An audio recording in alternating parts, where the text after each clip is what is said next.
remercie. Cet après-midi, le 49.3 une nouvelle fois déclenché par le gouvernement pour faire adopter définitivement la loi travail à l'Assemblée nationale.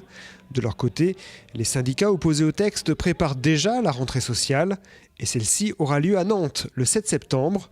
Un meeting intersyndical est annoncé en présence des leaders CGT Philippe Martinez et FO Jean-Claude Mailly.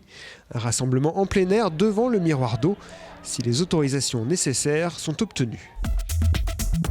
Les derniers chiffres de l'INSEE sont au beau fixe. Dans son dernier rapport, l'Institut évoque un premier trimestre 2016 particulièrement bien orienté avec un taux de chômage en léger repli à 8,6% en Loire-Atlantique.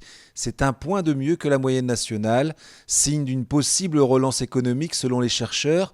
L'intérim progresse fortement, plus 8,1% en Loire-Atlantique. C'est aussi le cas dans d'autres secteurs. Le commerce en particulier est donc un secteur qu'il est intéressant de regarder.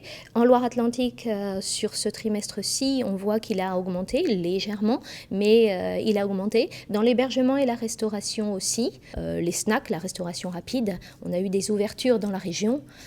Ça peut donc montrer cette reprise de la consommation et donc d'une conjoncture favorable, oui. Béni il y a un mois par les crampons de Zlatan, la pelouse flambant neuve du stade Nazarien accueillera à nouveau ce samedi du football de haut niveau, un match amical entre le FC Nantes et le club anglais Aston Villa.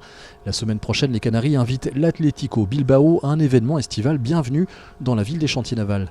On finit par avoir l'habitude avec nos clubs d'organiser des événements sportifs. L'année dernière, le FC Nantes est venu 2 fois pour des matchs internationaux.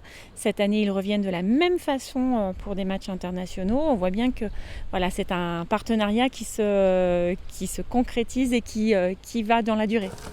Pour assister à ces matchs, il faudra quand même débourser 25 € en tribune, soit 10 € de plus que l'année dernière, 12 € sur le pourtour du terrain.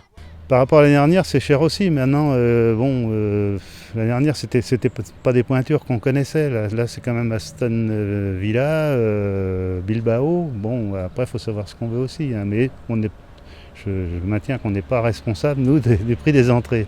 On n'a pas eu à discuter. Mais bon, on a quand même du beau monde à Saint-Nazaire. Des tarifs définis par le FC Nantes qui ne couvrira sans doute pas les coûts de transport et d'hébergement des équipes invitées. Et malgré les haussements de sourcils des supporters, presque toutes les places ont été vendues.